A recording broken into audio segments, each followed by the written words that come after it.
আসসালামু আলাইকুম। সবার আগে বাছাই করা 10টি আন্তর্জাতিক খবর জানিয়ে দেব। প্রথমেই থাকছে শিরোনাম। তবে তার আগে অনুরোধ থাকবে ভিডিওটিতে একটি লাইক দিবেন।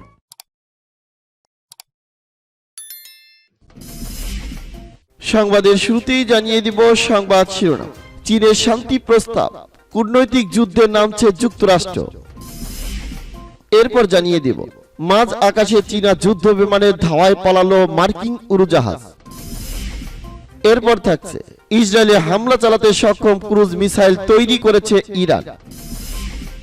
এরপর জানিয়ে দিব রাশিয়া ইউক্রেন যুদ্ধ নিয়ে ঐক্যমতে পৌঁছাতে ব্যর্থ G20।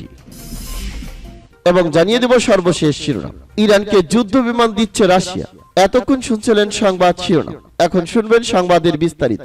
তো বন্ধুদের কাছে রিকোয়েস্ট, এই ভিডিওতে একটা লাইক দিবেন আর ভালো লাগলে অবশ্যই বন্ধুদের মাঝে শেয়ার করে দিবেন। চীনের শান্তি প্রস্তাব, কূটনৈতিক যুদ্ধে নামছে যুক্তরাষ্ট্র। ইউক্রেনে যুদ্ধ থামাতে 12 দফার শান্তি পরিকল্পনার প্রস্তাব দিয়েছে চীন। এমন প্রস্তাবে স্বাগত জানিয়েছে রাশিয়া, তবে অস্থায়ী বা শর্ত সাপেক্ষে রাশিয়ার আহ্বানে প্রতারিত না হওয়ার আহ্বান জানিয়েছে যুক্তরাষ্ট্র। চীনের শান্তি পরিকল্পনায় কিছু নেই জানিয়ে প্রত্যাখ্যান করেন মার্কিন প্রেসিডেন্ট জো বাইডেন। শান্তি প্রস্তাব নিয়ে ইতিমধ্যে কূটনৈতিক যুদ্ধে নেমেছে ওয়াশিংটন। শুক্রবার এক প্রতিবেদনে এ খবর জানিয়েছে দ্য গার্ডিয়ান।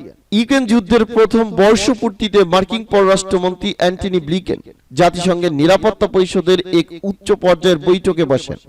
সেখানে তার সহকারী কূটনৈতিকদের স্মরণ করে দিয়ে বলেন, রাশিয়া ইউক্রেনে হামলা করতে চাচ্ছে। ঠিক এক বছর আগে এ নিয়ে রুশ রাষ্ট্রদূতকে সতর্ক করা হয়েছিল, তখন বিষয়টি প্রত্যাখ্যান করেছিল মস্কো।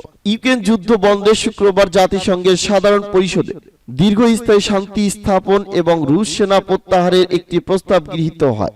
141টি দেশ প্রস্তাবের পক্ষে ভোট দেয়, 32টি দেশ ভোট দেওয়া থেকে বিরত থাকে। রাশিয়া সহ আরো 6টি দেশ এই প্রস্তাবের বিপক্ষে ভোট দেয়।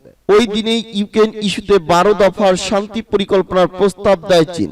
দ্য গার্ডিয়ানের প্রতিবেদনে এসেছে, নিরপেক্ষ রয়েছে এমন দেশগুলোকে নিয়ে কূটনৈতিক যুদ্ধে মেতেছে যুক্তরাষ্ট্র ও রাশিয়া।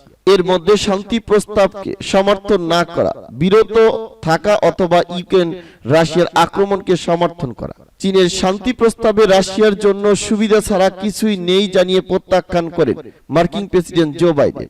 এ নিয়ে দেশটির পররাষ্ট্রমন্ত্রী ব্লিংকেন ও সতর্ক করে বলেছেন, ইউক্রেনে অস্থায়ী যুদ্ধ বিতাড়িত প্রস্তাব মেনে নিলে আরো অঞ্চল রাশিয়ার সঙ্গে সংযুক্ত এবং রুশ বাহিনীকে পুনর্গঠনের কাজে লাগাবে মস্কো। ব্লিংকেন যোগ করেন, বাস্তবতা হলো ভ্লাদিমির এই যুদ্ধ শুরু করেছিলেন, তিনি এটি শেষ করতে পারেন।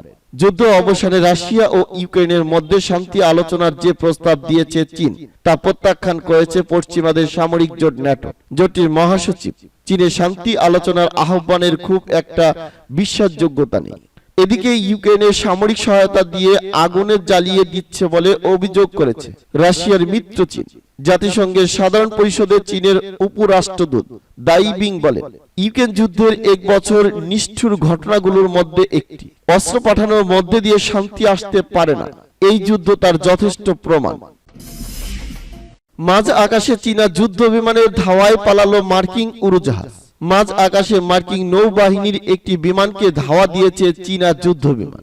দক্ষিণ চীন সাগরে চীনা সামরিক ঘাঁটির আকাশ সীমার কাছে 21,000 ফিট উপর দিয়ে উড়ে যাওয়ার সময় মার্কিন বিমানটি প্রায় 15 মিনিট ধরে অনুসরণ করে চীনা যুদ্ধ জাহাজটি। যুক্তরাষ্ট্রের নৌবাহিনীর ওই বিমানে ছিলেন সংবাদ মাধ্যম CNN এর এক সাংবাদিক। ঘটনার ভিডিও ধারণ করেন তিনি, জানান নিজের অভিজ্ঞতার কথা।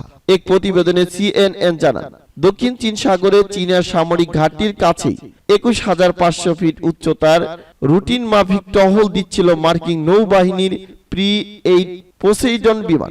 বিমানটিতে নৌবাহিনী সদস্যদের সঙ্গে ছিলেন CNN এর একজন সাংবাদিক। এ সময় হঠাৎ পাইলটদের রেডিওতে দেওয়া হয় একটি বার্তা।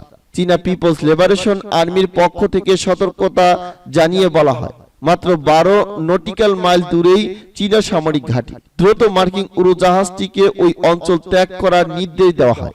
এর কিছুক্ষণ পরেই নৌবাহিনীর বিমানটিকে ঘিরে চক্কর দিতে শুরু করে চীনা যুদ্ধ বিমান। এ সময় আতঙ্কে জমে যান CNN এর সাংবাদিক।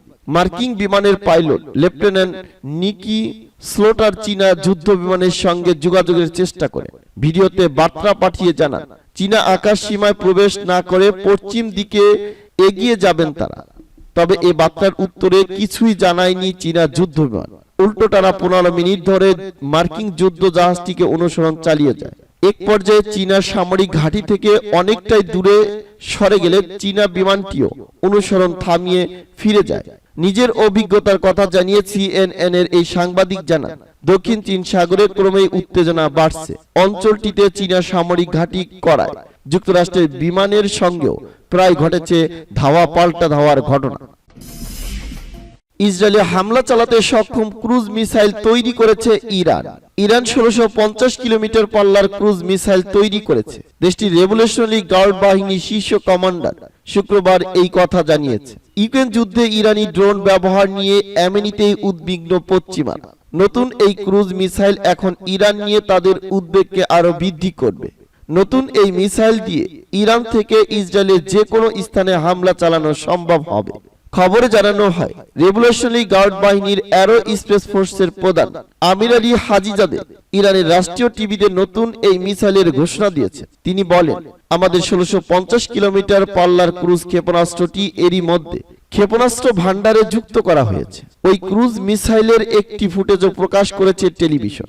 নতুন এই ক্ষেপণাস্ত্রের আওতায় রয়েছে গোটা ইসরায়েল। মার্কিন যুক্তরাষ্ট্রের বিরোধিতা এবং ইউরোপীয় দেশগুলোর উদ্বেগকে পাত্তা না দিয়ে ইরান তার ক্ষেপণাস্ত্র কর্মসূচি, বিশেষ করে ব্যালিস্টিক ক্ষেপণাস্ত্র কার্যক্রম প্রসারিত করেছে। তেহরান বলছে কর্মসূচিটি সম্পূর্ণরূপে প্রতিরক্ষামূলক।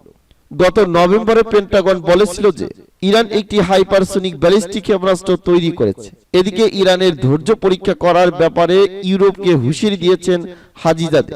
রাষ্ট্রীয় টেলিভিশনে তিনি বলেন, ইউরোপ মহাদেশের প্রতি সম্মান প্রদর্শনের উদ্দেশ্যে ইরান ইচ্ছাকৃতভাবে তার ক্ষেপণাস্ত্রের পাল্লা নিয়ন্ত্রণে রেখেছে, কিন্তু ইরান চাইলে মার্কিন বিমানবাহী রণতরীতে হামলা চালাতে পারে। শুধুমাত্র ইউরোপিয়ানদের প্রতি সম্মান জানিয়ে ইরান তার ক্ষেপণাস্ত্রের পাল্লা সীমিত রেখেছে। হাজিজাদে বলেন, আমরা আশা করব ইউরোপিয়ানরাও তাদের সম্মান বজায় রাখবে। রাশিয়া ইউক্রেন যুদ্ধ নিয়ে ঐক্যমত্যে পৌঁছাতে ব্যর্থ জি20 এর সদস্য দেশগুলোর অর্থ বিষয়ক শীর্ষ কর্মকর্তারা ইউক্রেন যুদ্ধকে কিভাবে বর্ণনা করা হবে তা নিয়ে এখন পর্যন্ত কোনো ঐক্যমত্যে পৌঁছাতে পারেনি। পরিস্থিতি এমনই থাকলে শনিবার ভারতে তাদের বৈঠকও কোনো যৌথ বিবৃতি ছাড়াই শেষ হতে পারে বলে প্রতিনিধিরা আশঙ্কা করছেন, জানিয়েছেন বার্তা সংস্থা রয়টার্স। প্রতিনিধিরা জানান, এবারের বৈঠককে যুক্তরাষ্ট্র এবং শিল্পোন্নত 60টি দেশের জোট G7 এর মিত্ররা বিবৃতিতে প্রতিবেশী দেশে আক্রমণের জন্য রাশিয়ার বিরুদ্ধে তীব্র নিন্দা জানানোর বিষয়টি রাখতে বদ্ধপরিকর থাকলেও রাশিয়া ও চীনের প্রতিনিধিরা এর বিরোধিতা করে যাচ্ছে। G20 এর অন্যতম সদস্য রাষ্ট্র রাশিয়া ইউক্রেনে তার কর্মকাণ্ডকে বিশেষ সামরিক অভিযানে বলছে আগ্রাসন বা যুদ্ধ নয়। এমনকি আয়োজক দেশ ভারতও বিবৃতিতে যুদ্ধ শব্দ ব্যবহার এড়াতে চাপ দিয়ে যাচ্ছে বলে জানিয়েছেন G20 কর্মকর্তারা। এখন G20 এর প্রেসিডেন্টের দায়িত্ব পালন করা ভারত ইউক্রেন যুদ্ধে নিরপেক্ষ অবস্থান নিয়েছে। তারা ইউক্রেনে আক্রমণের জন্য রাশিয়াকে দায় দিতে অস্বীকৃতি জানিয়েছে। সংঘাতের কূটনৈতিক সমাধান চাইলে পাশাপাশি রাশিয়ার কাছ থেকে তেল কেনাও বাড়িয়ে দিয়েছে। ফরাসি অর্থমন্ত্রী বৈনুলেমা বলেছেন, গত বছরের নভেম্বরে G20 সম্মেলনে সদস্য দেশগুলো যে বিবৃতিতে সম্মত হয়েছিল, এবার সেখান থেকে পিছু হটতে পারে না জোট। নভেম্বরে বিবৃতিতে জোটের বেশিরভাগ দেশ ইউক্রেন যুদ্ধের তীব্র নিন্দা জানিয়েছে। বলা হলেও কিছু দেশ যে ওই সংঘাতকে ভিন্ন চোখে দেখে তা স্বীকার করে নেওয়া হয়েছিল। ইরানকে যুদ্ধ বিমান দিচ্ছে রাশিয়া। ইউক্রেন যুদ্ধে ইরান রাশিয়ার সম্পর্কে নতুন মাত্রা যোগ হতে যাচ্ছে। এবার তেহরানকে অত্যাধুনিক যুদ্ধ বিমান দিয়ে সহায়তার ঘোষণা দিল মস্কো। শুক্রবার হোয়াইট হাউস এ তথ্য জানিয়েছে। রাশিয়া কয়েক বিলিয়ন ডলারের সমরাস্ত্র ইরানে পাঠানোর প্রস্তুতি নিচ্ছে বলেও জানায় যুক্তরাষ্ট্র। মার্কিন জাতীয় নিরাপত্তা কাউন্সিলের মুখপাত্র জন কিবরি বলেছেন, যুদ্ধ বিমান ছাড়াও ক্রেমলিনের কাছে অ্যাটাক হেলিকপ্টার, রাডার, ইয়াক-130 প্রশিক্ষণ বিমান চেয়েছে তেহরান। বিনিময়ে ইরানের তৈরি বিভিন্ন সমরাস্ত্র ও ড্রোন দেওয়া হবে রাশিয়াকে। হোয়াইট হাউসে ব্রিফিংকালে সাংবাদিকদের এসব তথ্য জানান জন কিবরি। তিনি আরো বলেন, ওয়াশিংটন খুবই নিবিড়ভাবে বিষয়টি পর্যবেক্ষণ করেছে। ইরান আগেও রাশিয়াকে সামরিক ড্রোন সরবরাহ করেছে, যা ইউক্রেন যুদ্ধে ব্যবহার হচ্ছে, যদিও তেহরান বিষয়টি অস্বীকার করে আসছে।